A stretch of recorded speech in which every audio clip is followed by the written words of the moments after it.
Salut à tous, aujourd'hui on est parti pour le 1056e épisode de l'After Zap Image et on débute avec le programme de la soirée et donc cette première demi-finale de l'Euro ce soir 21h du côté de Wembley. L'Italie affronte l'Angleterre.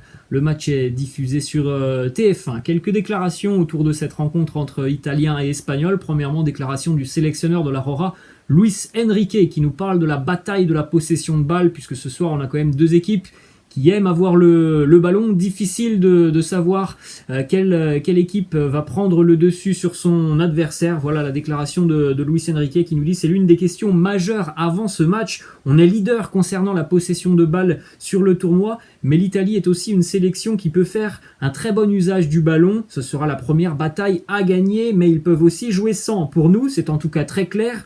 On préférera l'avoir. Je pense que ça sera plutôt une possession en faveur de la sélection espagnole ce soir.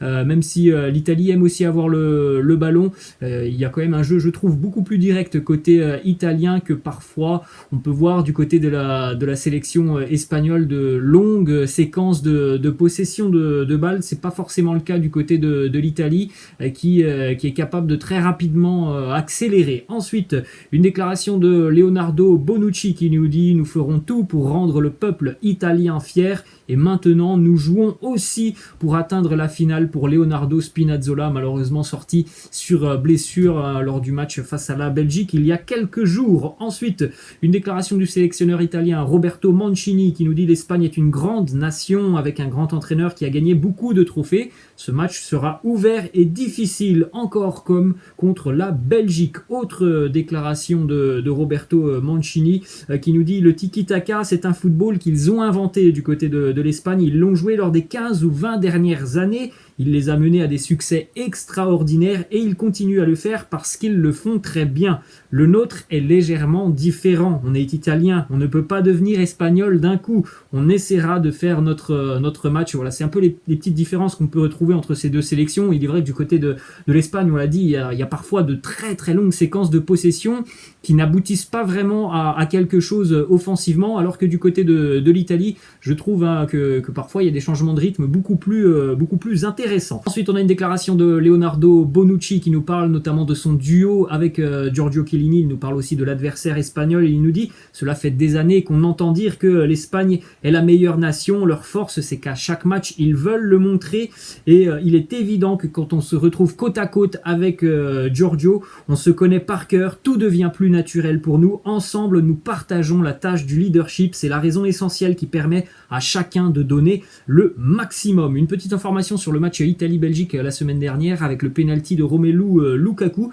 Gigio Donnarumma qui a dévoilé ce qu'il avait dit à Romelu Lukaku avant qu'il transforme son penalty et que Romelu Lukaku ne lui fasse un signe chute. Gigio Donnarumma qui nous dit « Je voulais dire à Lukaku qu'il n'y avait pas penalty, mais il m'a ignoré. Je n'avais pas du tout peur. Je n'ai peur de personne. » Ensuite, du côté de la sélection espagnole, petite déclat de Sergio Busquets qui pense déjà à la fin de sa carrière internationale. Il nous dit que ça pourrait être son dernier Euro. Il sera certainement là pour la Coupe du Monde l'année prochaine, mais visiblement ça sera le dernier Euro de Sergio Busquets cette année. Autre déclat de Sergio Busquets, cette fois-ci ça concerne le FC Barcelone et Léo Messi. Il nous dit « Messi, il faut lui laisser du temps. Je fais confiance au président, aux gens qui travaillent sur ce dossier et au sentiment que Léo éprouve pour le FC Barcelone. » Ensuite, on enchaîne les amis du côté de l'Amérique du Sud avec la qualification du Brésil pour la finale de la Copa América, et donc la finale de sa Copa América puisqu'elle se dispute au Brésil. La sélection brésilienne s'est imposée 1-0 cette nuit face au Pérou dans un match complètement maîtrisé une nouvelle fois par les Brésiliens. Un but de Lucas Paqueta, très bien servi par Neymar. D'ailleurs, Neymar a été élu homme du match sur cette rencontre. C'est déjà la troisième fois sur cette Copa América que le Ney est élu homme du match. Il est toujours à la recherche d'un titre majeur avec la Seleção. Ça pourra peut-être être fait ce week-end. Ensuite, une déclaration de Neymar sur l'adversaire qu'il souhaite affronter en finale de la Copa América ce week-end. Il dit « Je veux affronter l'Argentine. Je suis pour eux parce que j'ai des amis dans cette équipe, mais c'est le Brésil qui remportera la finale. » demi-finale pour l'Argentine, ça sera ce soir dans la nuit. L'Argentine affrontera la Colombie. Ensuite, on enchaîne avec du côté du Paris Saint-Germain les discussions qui sont plutôt positives entre le club de la capitale et les représentants de Paul Pogba. Le Français est de plus en plus ouvert à un transfert du côté du championnat de Ligue 1. Autre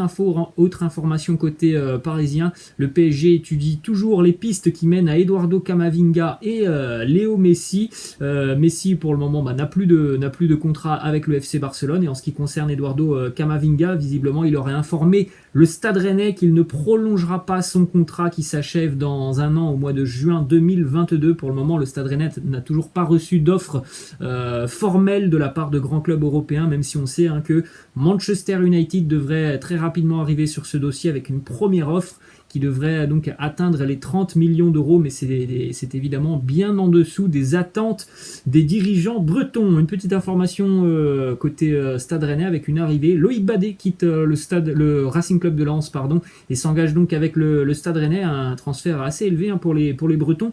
17 millions d'euros, et donc c'est un joli coup aussi financier pour le Racing Club de Lens. Ensuite, direction l'Olympique Lyonnais, puisque Moussa Dembélé souhaite absolument quitter l'OL. Il aurait engagé un bras de fer avec le club pour quitter l'Olympique Lyonnais. Le ton serait d'ores et déjà monté du côté des bureaux à Lyon. Visiblement, l'Atlético Madrid pourrait être une terre d'accueil pour Moussa Dembélé, qui a déjà été prêté du côté de l'Atlético. Visiblement, Diego Simeone ne serait pas contre l'idée de revoir Moussa Dembélé. Ensuite, on prend la direction du champion de France, le LOSC, qui vient de nommer son nouvel entraîneur après le départ de Christophe Galtier. C'est Jocelyn Gourvenec qui va devenir, et qui est devenu d'ailleurs officiellement hier, le nouvel entraîneur des Dogs. Jocelyn Gourvenec, ancien entraîneur notamment de l'En Avant Guingamp. Des Girondins de Bordeaux, ça faisait 2 ans qu'il était à l'écart des terrains d'entraînement. Le dernier bilan d'ailleurs comptable de Jocelyn Gourvenec du côté de Guingamp, il n'était pas terrible. 6 victoires, 10 nuls, 23 défaites et une relégation en Ligue 2 pour Jocelyn Gourvenec. Une petite information mercato côté lillois, l'AS Roma s'intéresse au latéral Reinildo. Lille réclame 15 millions d'euros pour son arrière gauche, qui plaît beaucoup aux membres du staff de José Mourinho. Ensuite, du côté de l'AS Monaco, une mauvaise nouvelle pour l'ASM, alors que la saison vient tout juste de démarrer et la reprise des entraînements vient tout juste de démarrer. Déjà une blessure côté monégasque pour le portier Benjamin Lecomte, victime d'une déchirure au niveau de la cuisse. Déjà une absence d'1 mois pour Benjamin Lecomte. On rappelle que l'AS Monaco a recruté en prêt le deuxième gardien du Bayern Munich, à savoir Alexander Nubel. Direction Marseille maintenant, une déclaration du propriétaire de l'OM, Franck McCourt,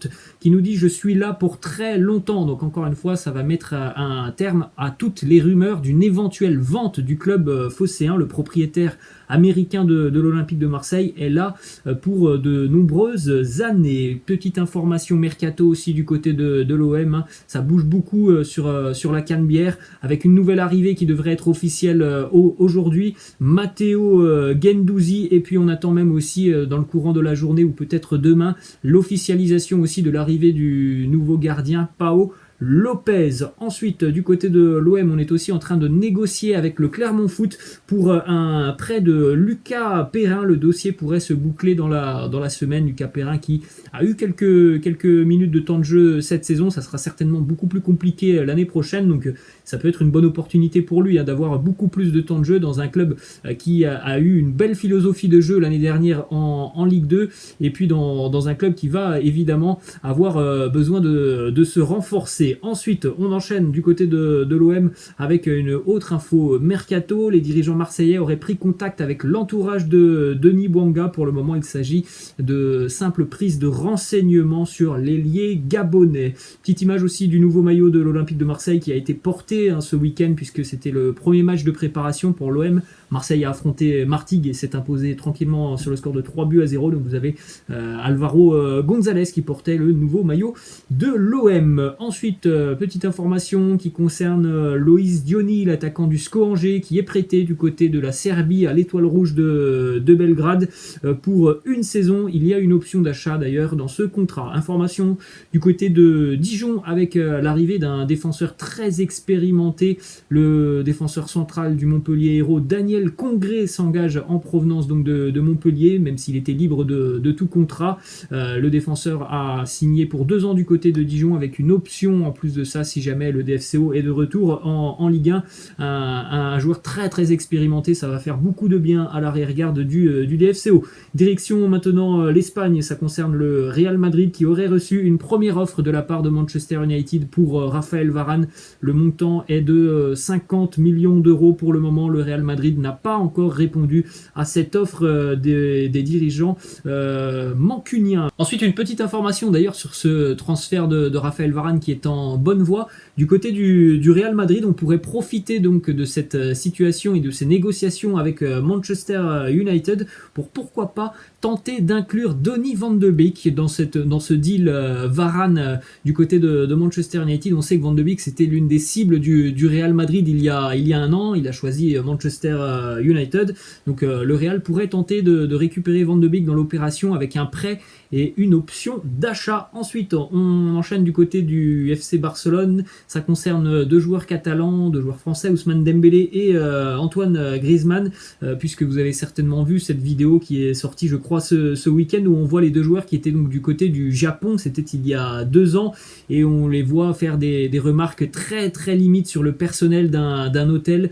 Personnel japonais. Les 2 joueurs ont tenu hier à s'exprimer, à s'excuser, notamment Ousmane Dembélé qui nous dit « Il se trouve que la scène se passe au Japon, elle aurait pu se dérouler n'importe où sur la planète, j'aurais utilisé les mêmes expressions, je ne visais donc aucune communauté. Il m'arrive d'utiliser ce genre d'expression en privé avec des amis et ce peu importe leurs origines. Cette vidéo est désormais publique, je conçois donc qu'elle ait pu heurter les personnes présentes sur cette image. » Même déclaration du côté d'Antoine Griezmann qui nous dit « Je me suis toujours engagé contre toute forme de discrimination. Depuis quelques jours, certaines personnes veulent me faire passer pour l'homme que je ne suis pas. Je réfute avec fermeté les accusations qui me sont portées et je suis désolé si j'ai pu offenser mes amis japonais. » Ensuite, information justement qui concerne Antoine Griezmann et son avenir du côté du FC Barcelone. Il y aurait eu une réunion en début de semaine entre le président catalan Joan Laporta et l'entraîneur du FC Barcelone Ronald Koeman pour discuter d'un éventuel départ d'Antoine Griezmann, puisque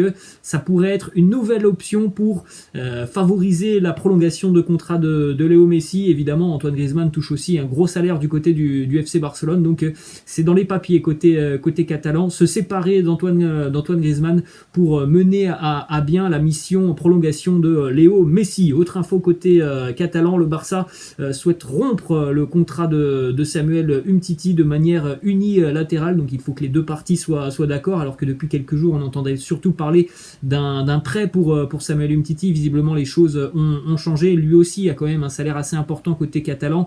Malheureusement il est très peu souvent sur le terrain, donc le Barça essaye de faire des économies un petit peu partout. Donc le club espagnol estime que le Français est inapte à l'exercice de son travail et est prêt à défendre son dossier face à la FIFA. Donc voilà, c'est encore très très loin d'être réglé cette histoire. Ensuite, direction l'Atlético Madrid. L'Atleti suit attentivement le latéral danois Joachim Mahle, joueur de l'Atalanta Bergame. Le club de l'Atlético cherche actuellement des alternatives puisqu'on pourrait voir 2 départs côté de l'Atleti, celui de Kieran Trippier et de Simé Versalco. Joachim Mahle, un joueur vraiment très très bon sur son côté. Du côté de l'Atalanta et du Danemark, c'est assez impressionnant le volume qu'il a, que ça soit défensivement et offensivement. C'est quand même un joueur qui apporte énormément. Ensuite, direction l'Italie, une petite image du maillot extérieur de l'AC Milan avec un design assez sympa où on a le logo et le sponsor qui sont côte à côte. Et puis vous voyez aussi le retour du patch sur la manche, le patch Ligue des Champions, puisque les Rossoneri seront de retour en LDC l'année prochaine. Ensuite, autre info du côté de l'Italie, l'AS Roma est sur le point de trouver un accord avec Wolverhampton pour la signature du portier portugais Rui Patricio. On parle de 13 millions d'euros qui devraient donc convaincre les Wolves de laisser partir Rui Patricio. On enchaîne du côté de la Première Ligue, une déclaration de Dele Alli qui nous dit: la seule personne responsable de mon manque de temps de jeu, c'est moi. Je dois jouer à un niveau où ça devrait être compliqué de ne pas me faire jouer. Je ne blâme personne à part moi. C'est vrai que c'est une longue traversée du désert depuis quelques années pour Dele Alli, pourtant un joueur qu'on sait talentueux et qui a un potentiel. Malheureusement, depuis quelques années, c'est très compliqué pour Dele Alli. Ensuite, on va terminer d'ailleurs cet épisode, les amis, du côté de Tottenham avec une information qui concerne l'avenir d'Harry Kane. Le nouveau directeur sportif des Spurs, Fabio Paratici, ancien directeur sportif de la Juve, a annoncé que Harry Kane souhaitait continuer avec les Spurs. Harry Kane a directement réagi, lui qui est évidemment avec la sélection anglaise. Il nous dit: je l'ai entendu dire qu'il voulait que je reste à Tottenham. En tant que joueur, vous voulez être désiré, vous voulez vous sentir aimé. Je n'ai pas encore eu l'occasion de parler à l'une de ces personnes. Je suis sûr que nous apprendrons à nous connaître après le tournoi. Nous nous appellerons une fois que j'aurai une semaine ou deux de vacances. On rappelle qu'à l'issue de la saison avec les Spurs de Tottenham, on avait quand même la ferme impression que Harry Kane allait quitter les Spurs pour aller jouer dans un club qui déjà allait disputer la Champions League. Voilà les amis, la fin de cet After Zap Image. J'espère que ça vous a plu. N'hésitez pas comme d'habitude à lâcher un petit pouce bleu. Je vous laisse, je vous dis à la prochaine. Ciao.